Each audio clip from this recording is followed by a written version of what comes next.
जय हिंद। आज के इस वीडियो में हम लोग 12वीं कक्षा के राजनीति शास्त्र विषय के खंड अ के चैप्टर नंबर 7 के कुछ महत्वपूर्ण लघु उत्तरीय और दीर्घ उत्तरीय प्रश्नों पर चर्चा करेंगे। राजनीति शास्त्र खंड अ चैप्टर नंबर 7, जिसका नाम है क्षेत्रीय आकांक्षा और संघर्ष। और एक विशेष बात, इस वीडियो में हम जितने भी प्रश्नों पर परिचर्चा करेंगे, जिन जिन प्रश्नों के उत्तर को हम लोग समझेंगे,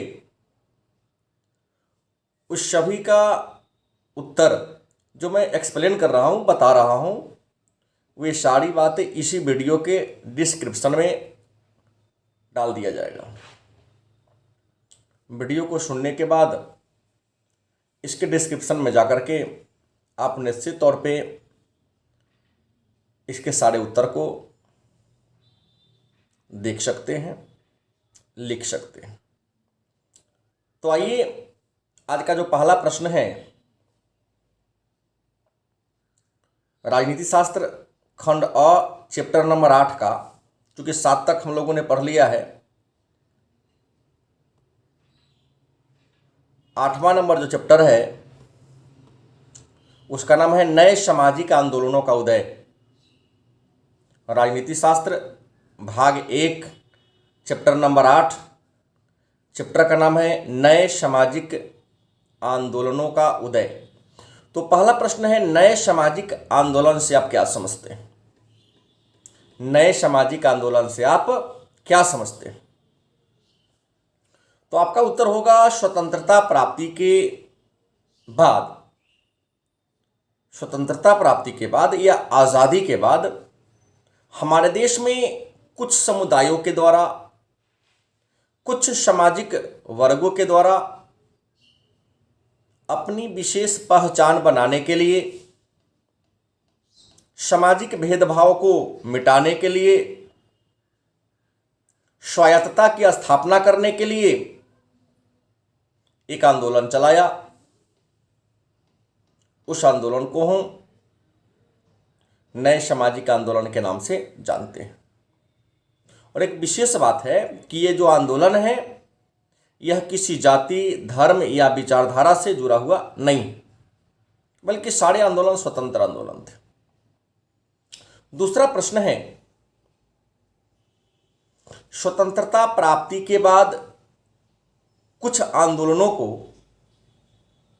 नए सामाजिक आंदोलन की कोटि में क्यों रखा गया? स्वतंत्रता प्राप्ति के बाद अनेक सारे आंदोलन हुए, लेकिन उन आंदोलनों में कुछ आंदोलन को नए सामाजिक आंदोलन की कोटि में रखा गया, क्यों? आपका उत्तर होगा क्योंकि ये जो आंदोलन थे किसी विशेष प्रकार की विचारधारा, चाहे वह साम्यवाद हो, फाशीवाद हो या समाजवाद हो, से जुड़ा हुआ नहीं था, या किसी विचारधारा से जुड़ा हुआ नहीं था। दूसरी बात, यह आंदोलन सभी वर्गों, सभी संप्रदायों और सभी जातियों के कल्याण से जुड़ा हुआ था। तीसरा, पुराना जितना भी आंदोलन था उसका उद्देश्य किसी न किसी रूप में सत्ता को प्राप्त करना था। पुराना जितना भी आंदोलन था, उन सभी आंदोलनों का उद्देश्य क्या था? किसी न किसी रूप में सत्ता को प्राप्त करना। लेकिन जो नए सामाजिक आंदोलन था, इसका उद्देश्य सत्ता प्राप्त करना नहीं था, बल्कि सामाजिक सुधार था। अगला प्रश्न है, किसान आंदोलन की मुख्य मांगें क्या थी? ये आजकल जो किसान आंदोलन हो रहे हैं, स्वतंत्रता प्राप्ति के बाद भी अनेक सब कई बार किसान आंदोलन हुए हैं, तो किसान आंदोलन की मुख्य मांगें क्या थी? आपका उत्तर होगा किसान आंदोलन की प्रमुख मांगे। नंबर 1, सिंचाई के लिए पानी की सुविधा हो, किसानों को सस्ती दर पर बिजली मिले, उचित मूल्य पर खाद और बीज मिले, उपज का समर्थन मूल्य ऊंचा हो और कृषि को लाभकारी व्यवसाय बनाया जाए। ये किसान आंदोलन की मांगे हैं। मतलब सिंचाई के लिए पानी की सुविधा हो, सस्ती दर पर बिजली हो, उचित मूल्य पर खाद और बीज मिले, कृषि को लाभकारी व्यवसाय बनाया जाए। अगला प्रश्न है, महिला आंदोलन की मुख्य मांगों को लिखें। महिला आंदोलन के मुख्य मांगों को लिखें। आप लिखेंगे महिला आंदोलन की मुख्य मांगे हैं। नंबर 1, लिंग के आधार पर हो रहे भेदभाव को समाप्त किया जाए। लिंग के आधार पर हो रहे भेदभाव को समाप्त किया जाए। दूसरा, महिलाओं को हर प्रकार की दास्ता से, शोषण से, उत्पीड़न से, अत्याचार से बचाया जाए।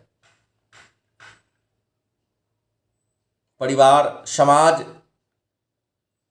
राज्य में वर्षों से पुरुषों का दबदबा चल रहा है, उसका निराकरण किया जाए। महिलाओं के साथ हो रहे दुष्कर्म जैसे दहेज प्रथा, वधू दहन, बलात्कार, विज्ञापन में अश्लील प्रदर्शन, इन पर रोक लगाया जाए।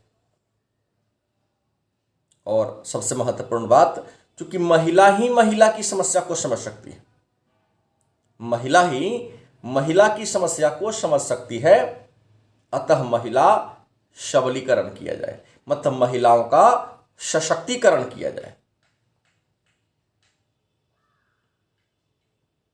अगला प्रश्न है, भारत सरकार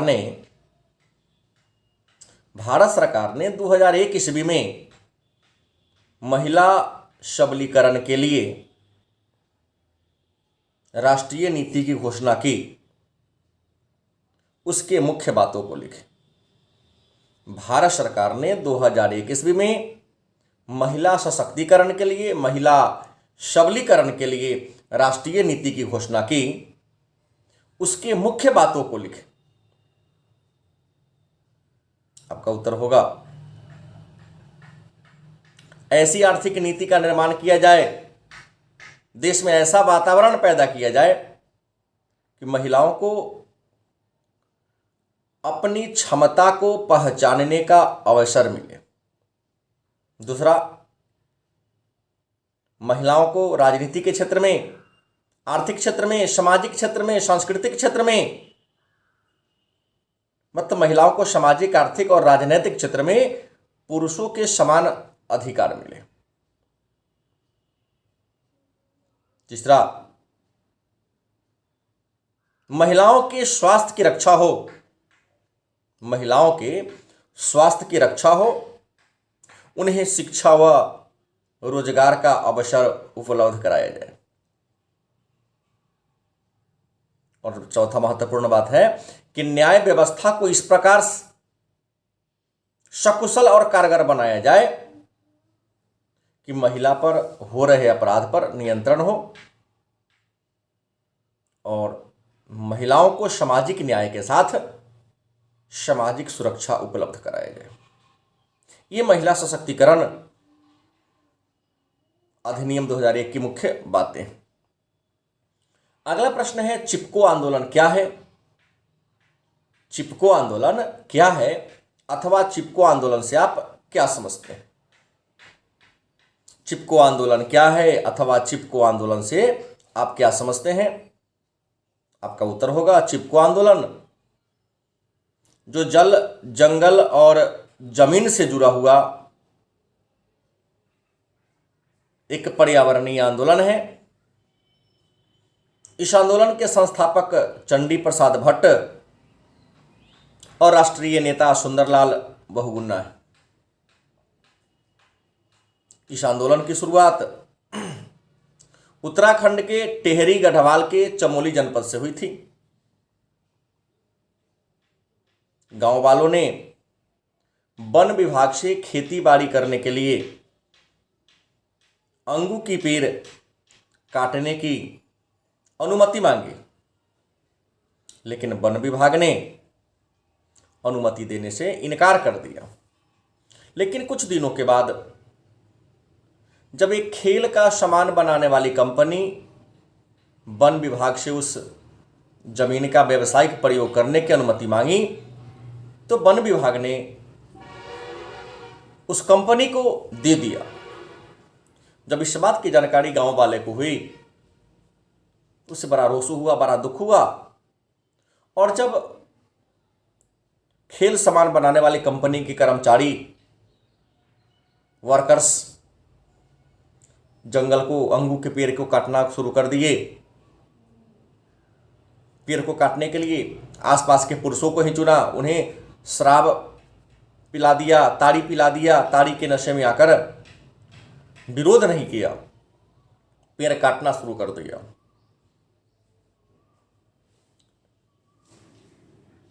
महिला इस बात को समझी और पेड़ को बचाने के लिए पेड़ में चिपककर पेड़ को कटने से बचाई।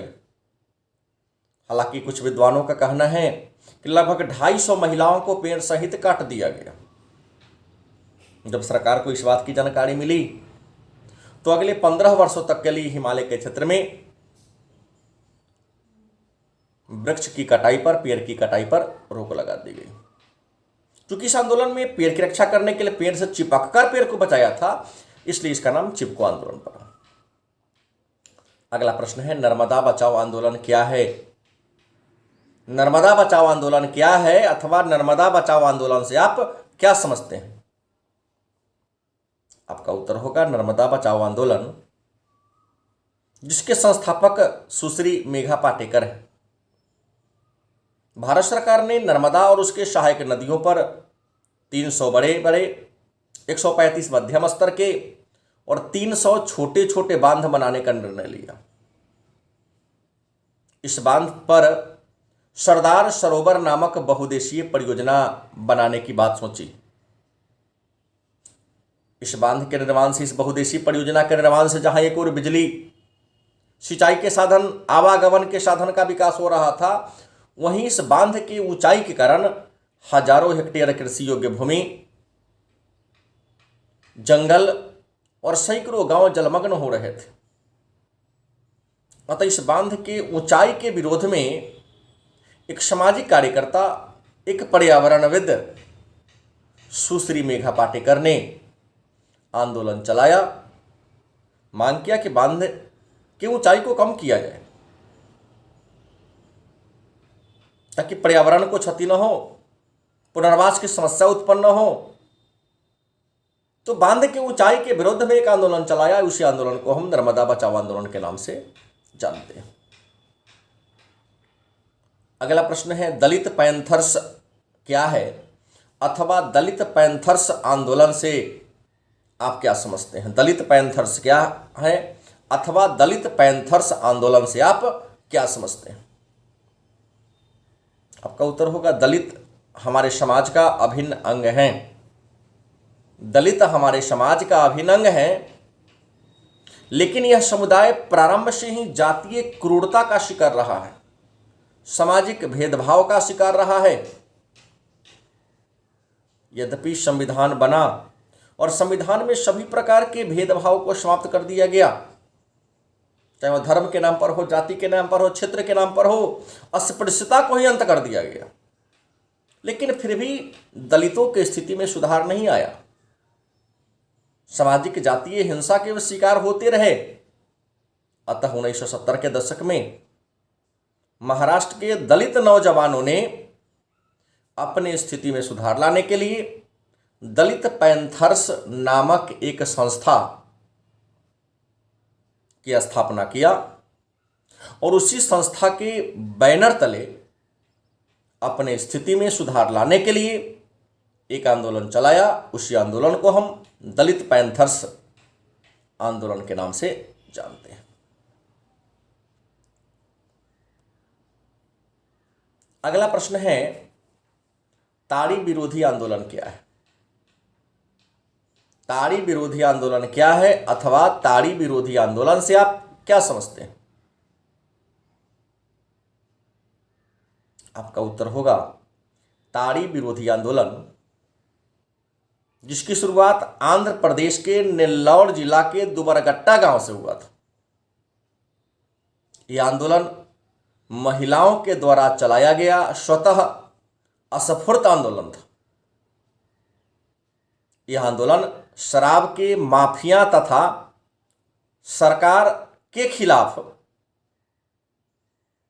चलाया गया था। इस आंदोलन में महिलाओं ने नारा दिया था, ताड़ी की बिक्री बंद करो, घरेलू हिंसा बंद करो, दहेज प्रथा समाप्त करो और कार्यस्थल पर जहां पर महिला काम करती है तो कार्यस्थल पर जो महिलाओं के साथ यौन उत्पीड़न हो रहे हैं उस पर रोक लगाया जाए।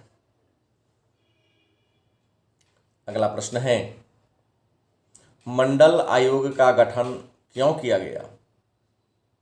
इसके सिफारिशों को लिखें। मंडल आयोग का गठन क्यों किया गया, इसके सिफारिशों को लिखें।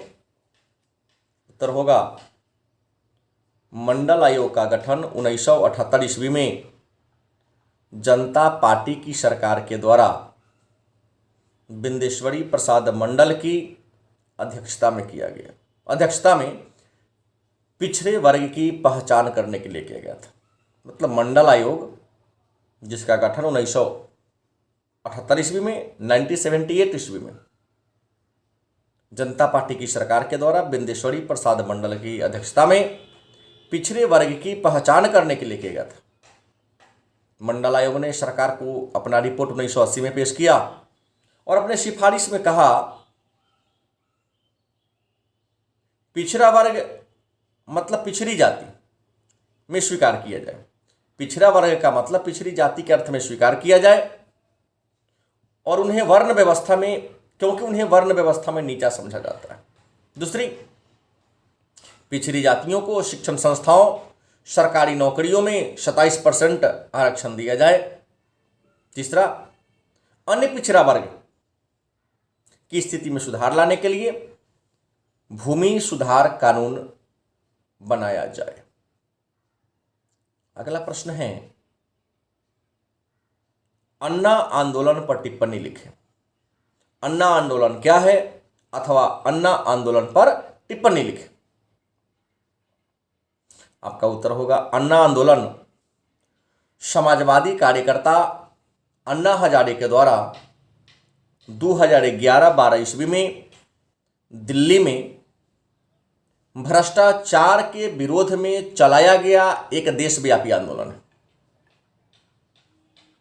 इस आंदोलन में अन्ना हजारे के समर्थकों ने SMS, ट्विटर, फेसबुक, रैली और सभा के माध्यम से सरकार की कमियों को जनता के सामने उजागर करने का काम किया। इस आंदोलन में अन्ना हजारे के साथ सैकड़ों हजारों लोग शामिल थे, जिसमें अरविंद केजरीवाल, किरण बेदी, प्रशांत भूषण जैसे महान राजनीतिज्ञ भी शामिल थे। और आज का अंतिम प्रश्न है, सूचना के अधिकार आंदोलन पर टिप्पणी लिखें। सूचना के अधिकार आंदोलन पर टिप्पणी लिखें। आपका उत्तर होगा सूचना के अधिकार आंदोलन एक नया सामाजिक आंदोलन है। सूचना के अधिकार आंदोलन एक नया सामाजिक आंदोलन है। इस आंदोलन की शुरुआत 1990 ईस्वी में राजस्थान के भीम तहसील से हुआ। यह आंदोलन तब प्रारंभ हुआ जब मजदूर किसान शक्ति संगठन अकाल राहत तथा श्रमिकों की लेखा संबंधी रिपोर्ट सरकारी कर्मचारी से मांगा। सरकारी कर्मचारी ने सरकारी कागजों को गोपनीय बताया और दिखाने से इनकार कर दिया, जिसे श्रमिक स्थानीय लोग भड़क गए और कहा कि सरकारी कोई चीज गोपनीय नहीं होता, इसे जनता के सामने पेश किया जाए। उनकी बात को नहीं मांगा गया तो राष्ट्रव्यापी आंदोलन शुरू कर दिया। आंदोलन के प्रभाव को देखते हुए राजस्थान से शुरू हुआ यह आंदोलन दिल्ली तक पहुंच गया। हर राज्य की जनता अब सरकारी कामकाज की चिट्ठा पुर्जा मांगना शुरू कर दिया। लेखा जोखा मांगना शुरू कर दिया। आंदोलन के प्रभाव को देखते हुए 2005 ईस्वी में भारत सरकार ने एक संसदीय प्रस्ताव के द्वारा सूचना के अधिकार को मौलिक कानूनी रूप तक दे दिया और मौलिक अधिकार का दर्जा श्रेणी में इसे शामिल कर दिया। तो ये रहा राजनीति शास्त्र खंड अ के चैप्टर नंबर 8 के प्रमुख लघुत्तरीय और दीर्घोत्तरीय प्रश्न। हम पहले भी बोल चुका हूं, अब भी बोल रहा हूं। इस जितने भी प्रश्न को मैं समझाया हूं, जितने भी उत्तर बोला हूं, वे सारे इसी वीडियो के डिस्क्रिप्शन में डाल दिया हूं। आप लोग वहां जाकर जरूर देख लेंगे। धन्यवाद।